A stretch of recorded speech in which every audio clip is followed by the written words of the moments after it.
विकसित एयरपोर्ट के संचालन और प्रबंधन के लिए भारतीय विमानतल उत्पन्न प्राधिकरण के माध्यम से ये संचालन करने के कार्यक्रम को मंजूरी मिलेगी। ये कार्यक्रम मानव अत्यंत महत्वपूर्ण इसलिए भी है कि पांचों एयरपोर्ट उत्तर प्रदेश राज्य के ऐसे क्षेत्रों में स्थित हैं जो विकास की प्रक्रिया में किन्हीं कारणों से पीछे छूट गए। ये स्वरूप पूरब में है, आजमगढ़ जनपद,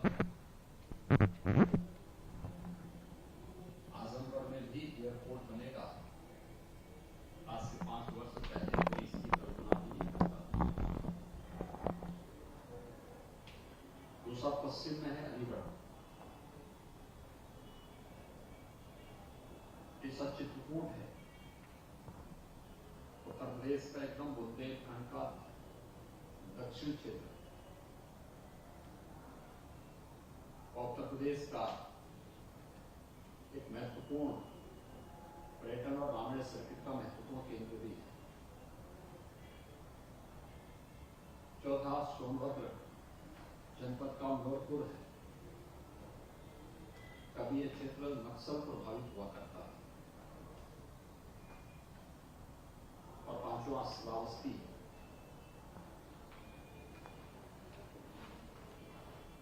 श्रावस्ती चित्रकूट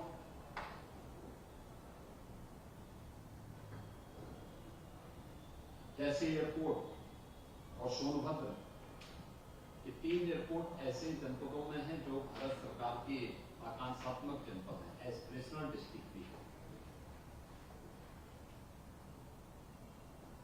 स्वाभाविक रूप से वायु सेवा इन जनपदों में प्रारंभ होना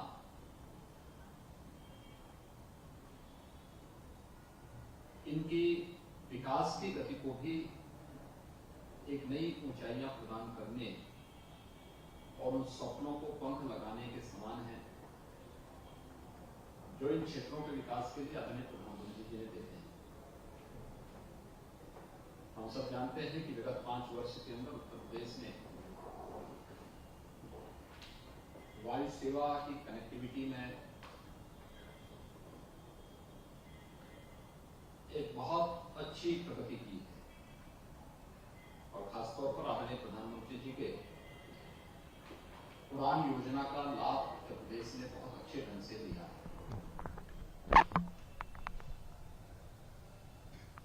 2017 के पहले उत्तर प्रदेश में मुख्य रूप से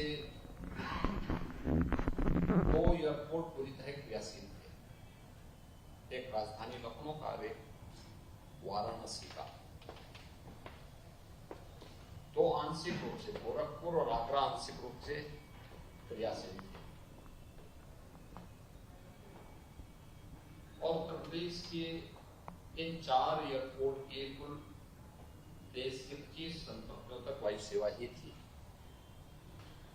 आज उत्तर प्रदेश में हमारे 9 एयरपोर्ट क्रियाशील हैं, 10 पे हम काम कर रहे हैं और 75 गंतव्यों तक उत्तर प्रदेश की वायु सेवा आज उत्तर प्रदेश से ही इन 9 एयरपोर्ट के माध्यम से प्राप्त हो सकती है। या तब है जब हम 2 वर्षों से अधिक समय से कोरोना जैसी महामारी का सामना कर रहे हैं। आज जब मैं गोरखपुर की ही बात करता हूं, 2017 के पहले दिल्ली के लिए एक वायु सेवा थी और वह भी सर्दियों में तो खैर बंद हो ही जाती थी, लेकिन सामान्य दिनों में भी उसका चलना बहुत कठिन होता था। आज गोरखपुर से 14 वायु सेवा है और मैं कभी कभी एयरपोर्ट पे पूछता हूं लोगों से, सेवाएं भी अच्छी हैं और जितने भी विमान कहीं से भी आते हैं सभी भर करके आते हैं और भर करके जाते भी हैं। कोई सीट खाली नहीं होती। उसने गोरखपुर के विकास को एक नई गति दी। प्रयागराज कुंभ के समय एक सब यानी एयरपोर्ट अथॉरिटी ने एक 11 महीने के दौरान एयरपोर्ट का निर्माण किया और 11 महीने के अंदर एयरपोर्ट को तैयार करने के साथ ही प्रयागराज कुंभ के लिए बेहतर कनेक्टिविटी थी। आज प्रयागराज से कई गंतव्यों को जोड़ने के लिए वायु सेवा है। ऐसे ही आगरा से, कानपुर से, बरेली से, हिंडन से ये सुविधाएं हम पहले ही दे चुके थे और वहां से कनेक्टिविटी के कारण काफी सुविधाएं लोगों को हैं और आसानी से केवल विकास को ही गति नहीं दे रहे हैं बल्कि पर्यटन के संवर्धन में भी इसकी बड़ी भूमिका है। और उत्तर प्रदेश जब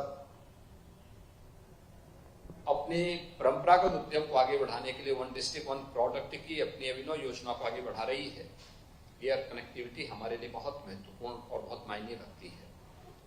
उत्तर प्रदेश जैसे राज्य में जहां पर लगभग 25 करोड़ की आबादी निवास करती है, वहां पर बेहतर सुविधाएं उन नागरिकों के लिए उपलब्ध कराना ये शासन का दायित्व है। शासन अपने दायित्व का निर्वहन अत्याधुनिक सुविधाओं से युक्त बेहतर सुविधाएं यातायात की भी उन्हें उपलब्ध करवाने के लिए, चाहे वह अच्छे एक्सप्रेसवे का हो, रेलवे के माध्यम से अच्छी कनेक्टिविटी प्रदान करने का हो या एयर कनेक्टिविटी का, यह भी हम इसके माध्यम से करने में सफल हैं। आज जिन क्षेत्रों में वायु सेवा प्रारंभ करने के एमओयू पर आज हम ये प्रारंभ कर रहे हैं, जिसमें 5 एयरपोर्ट अथॉरिटी को समर्पित किए जा रहे हैं, यह राज्य के द्वारा ऑपरेशन एंड मेंटेनेंस मॉडल का एक हिस्सा है और दोनों की सहमति से आगे बढ़ाने का कार्य भी किया गया है। ये जो 5 एयरपोर्ट हैं, 5 की अपनी महत्व है। अलीगढ़ हार्डवेयर के लिए दुनिया के अंदर विख्यात है और डिफेंस कॉरिडोर का जो आदरणीय प्रधानमंत्री जी की महत्वाकांक्षी परियोजना है उत्तर प्रदेश के संदर्भ में, उसका एक महत्वपूर्ण नोड भी हम अलीगढ़ में स्थापित कर रहे हैं। चित्रकूट रामायण सर्किट का हिस्सा है और उसका एक महत्वपूर्ण केंद्र बिंदु भी है। मर्यादा पुरुषोत्तम भगवान श्री राम ने वनवास के अपने सर्वाधिक समय को इसी पवित्र धाम में व्यतीत किया था और बहुत अच्छी जगह पे वहां का एयरपोर्ट बन रहा है, एकदम पहाड़ी के ऊपर बहुत अच्छा एयरपोर्ट वहां पर विकसित करने की कार्रवाई वर्तमान में चल रही है। श्रावस्ती, भगवान बुद्ध ने ज्ञान प्राप्त करने के बाद अपने जीवन के सर्वाधिक चातुर्मास यहीं पर व्यतीत किए थे, लेकिन इसका इतिहास उतना ही पुराना है जितना रामायण काल का है। कहते हैं भगवान राम के पुत्र ने श्रावस्ती को बसाया था, उन्होंने अपनी राजधानी से बनाया था। बाद में प्रक्रिया आगे बढ़ी, बहुत पवित्र केंद्र है। आज वह एयर कनेक्टिविटी से जुड़ने की दिशा में आगे बढ़ रहा है, एक नए कदम आगे बढ़ने की कार्रवाई चल रही है। ऐसे आजमगढ़, मैंने पहले भी कहा 5 साल पहले आजमगढ़ के नाम से लोग डरते थे, आज वायु सेवा हम वहां प्रदान करने की कार्रवाई को आगे बढ़ा रहे हैं। एक बड़ी बात है ये। हम इससे पहले प्रधानमंत्री जी के कर कमलों से पूर्वांचल एक्सप्रेसवे को आजमगढ़ के बीच से लेकर के चले गए हैं और आश्चर्य करेंगे कि आजमगढ़ में जो लोग कहते थे कि कैसे कार्य होगा, एक भी विरोध नहीं हुआ। सब लोगों ने स्वेच्छा से जमीन दी। एक्सप्रेसवे हमारा बनकर के एक समय सीमा के अंदर बनकर तैयार हो गया। नवंबर 21 में प्रधानमंत्री जी ने पूर्वांचल एक्सप्रेसवे राष्ट्र को समर्पित भी कर दिया है। ऐसे ही म्योरपुर तो सोनभद्र जनपद में है, अपने प्राकृतिक संसाधनों के लिए यह पहाड़ी जनपद बहुत विख्यात है। ट्राइबल एरिया है उत्तर प्रदेश के, ये नहीं बल्कि देश की जनजातीय जो समूह है उनका मूल उद्गम स्थल सोनभद्र जनपद माना जाता है, उत्तर प्रदेश का सोनभद्र। देश के हर जनजातीय समूह वहां आज भी निवास करते हैं और प्राकृतिक दृश्य बहुत सुंदर जगह भी है, प्राकृतिक संसाधन भरपूर हैं। उत्तर प्रदेश का माइनिंग की दृष्टि से सबसे समृद्ध जनपद है और वहां पर भी यह एयरपोर्ट उत्तर प्रदेश शासन के द्वारा विकसित किया गया है। मुझे विश्वास है कि हम लोग उड़ान योजना का लाभ बहुत शीघ्र भारतीय विमानपत्तन प्राधिकरण इन सभी एयरपोर्ट के माध्यम से आगे बढ़ाने का कार्य करेगा। उत्तर प्रदेश सरकार बहुत शीघ्र 5 इंटरनेशनल एयरपोर्ट वाला देश का पहला राज्य संभव होगा। 3 एयरपोर्ट, इंटरनेशनल एयरपोर्ट वर्तमान में हमारे पास है जो क्रियाशील हैं, जिनमें लखनऊ, वाराणसी और कुशीनगर। इन 3 के बाद 2 और जिसमें पीपीपी मॉडल पर हम लोग जेवर में एक इंटरनेशनल एयरपोर्ट के निर्माण के कार्य को आगे बढ़ा चुके हैं और एक एयरपोर्ट के निर्माण के कार्य को हम लोगों ने भारतीय विमानपत्तन प्राधिकरण को ही अयोध्या में इस एयरपोर्ट के निर्माण के कार्य को उनके हाथ में ही सौंपा है।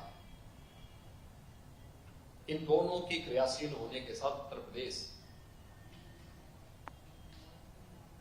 देश का पहला राज्य होगा जिसके पास 5 एयरपोर्ट, इंटरनेशनल एयरपोर्ट होंगे। मुझे पूरा विश्वास है कि एयर कनेक्टिविटी की प्रधानमंत्री जी की संकल्पना को आगे बढ़ाने में उत्तर प्रदेश भारतीय विमानपत्तन प्राधिकरण के साथ मिलकर के सफलतापूर्वक इन्हें आगे बढ़ाने और इसके माध्यम से अपने विकास की प्रक्रिया को नया पंख लगाने में सफल होगा। इस पूरे अभियान के प्रति मेरी शुभकामनाएं हैं। धन्यवाद।